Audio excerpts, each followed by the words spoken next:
Hello, അപ്പോൾ ഞാൻ എന്താ നാട്ടിലോട്ട് പോവാണ്. അതിന് മുമ്പ് 4ാമത്തെ ദിവസം നമ്മൾ കഴിഞ്ഞ വീഡിയോ പറഞ്ഞ മാതിരി അവരെ കൊണ്ട് കാണിക്കാനുള്ളത്. അവരുണ്ടാവും നേരെ ഹോസ്പിറ്റലിലേക്ക് വരികയാണ് ചെയ്തത്. ഞാൻ ഇവിടുന്ന് അങ്ങോട്ട് പോവുകയാണ് ചെയ്തത്. അങ്ങനെ പൊപ്പൻ്റെ കാലൊക്കെ കുറഞ്ഞ് വരുന്നുണ്ട്. നമ്മൾ ഡ്രസ്സിങ് ചെയ്ത് മരുന്നൊക്കെ വാങ്ങി പൊപ്പൻ്റെല്ലാം കഴിഞ്ഞു. ഇനി അടുത്ത മൈമൂനോട് കാണിക്കാനുണ്ട്. മൈമൂൻ എന്താണെന്ന് വെച്ച് കഴിഞ്ഞാൽ നമ്മൾ ആദ്യമായിട്ട് കാണിക്കുന്നത് കൊണ്ട് കുറച്ച് ലേറ്റ് ആവും. അങ്ങനെ നമ്മൾ കുറേ മണിക്കൂർ അവിടെ ഇരുന്നിട്ടുണ്ടായിരുന്നു. വേറെ ഒന്നുമല്ല, ഡോക്ടർ കുറേ ഒപ്പിയിലും ഉണ്ടാവും. അതുപോലെ തന്നെ അവിടെ അഡ്മിറ്റ് ആയിട്ടുള്ള പേഷ്യൻസിനെ നോക്കാനും പോകും.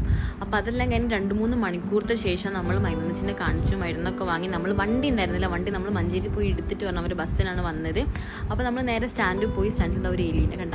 അങ്ങനെ നമ്മൾ ഫ്രൂട്ട്സൊക്കെ വാങ്ങി. നോമ്പ് തുറക്കാൻ നമ്മൾ ബസ്സിലായിരിക്കും. നമ്മൾ ഇവിടുന്ന് മഞ്ചേരിക്ക് ബസ്സിലാണ് പോകുന്നത്. അങ്ങനെ നമ്മൾ ബസ്സിൽ നിന്നാണ് നോമ്പൊക്കെ തുറന്നത്. അത് കഴിഞ്ഞ് നമ്മൾ മഞ്ചേരി ഇറങ്ങി വണ്ടീൻ്റെ അടുത്തോട്ട് പോവുകയാണ്. നമ്മൾ കുറച്ച് നടക്കാണ്ടായിരുന്നു, കുറച്ചേ ഉണ്ടായിരുന്നുള്ളൂ. അങ്ങനെ നമ്മൾ വണ്ടിയിൽ കയറി. നമ്മൾ പിന്നെ ഫുഡ് കഴിക്കണം. നമുക്ക് എന്തെങ്കിലും നമ്മൾ നോമ്പ് തുറന്നിട്ട് പിന്നെ ഫുഡ് കഴിച്ചിട്ടില്ല. അങ്ങനെ നമ്മൾ ഫുഡൊക്കെ കഴിച്ച് പിന്നെ നമുക്ക് ഉപ്പപ്പനെ കാണിച്ചിട്ട് ഒരു മെഡിസിൻ മാത്രം കിട്ടിയിട്ടുണ്ടായിരുന്നില്ല. ഇത് പുറത്തുനിന്ന് വാങ്ങാനാണ് പറഞ്ഞത്. അപ്പോൾ അതൊക്കെ വാങ്ങി നമ്മൾ നേരെ ഉപ്പപ്പൻ്റെ ഒരു സുഹൃത്തിൻ്റെ വീട്ടിലേക്കാണ് പോയത്.